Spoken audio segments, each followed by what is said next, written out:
ازيكم يا جماعة؟ هو انت ليه مش ملاحظ انت كبير يعني او واحد كبير شفته قبل كده؟ اللي العيال الصغيرة دلوقتي بتشتم الناس الكبير، او يعني مثلا ايه، بتقول لهم الفاظ مش كويسة مش حابين ان احنا نقوله. يعني مثلا واحد كبير قال لك روح هات، وانا مالي يا عم، يروح يقول له انا مالي يا عم. ده كلام يعني؟ ده راجل كبير يعني، قول له معلش مثلا كده.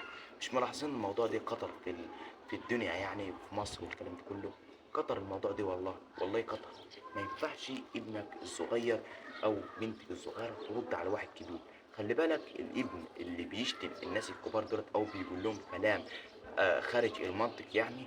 الابن ده بيدل على البيت اللي جاي منه. يعني ايه؟ بيعبر عن البيت اللي جاي منه. يعني ابنك ده لو كان محترم مع راجل كبير، كان دل على البيت اللي جاي منه، اللي هو محترم وتربيته صح، يبقى البيت اللي جاي منه ده محترم. انما لو بيشتم وكده، يبقى انت عارف المعنى يعني. فطبعا انا عايزك تعلم ابنك عن الموضوع ديت يعني، والاحترام الكبير والصغير والاكبر منك وكده يعني. ما تخليهوش دايما عنيف ولا دايما طيب، خليه مثلا وسط كده. ها؟ عشان ان العيال ما تستهزاش بيه.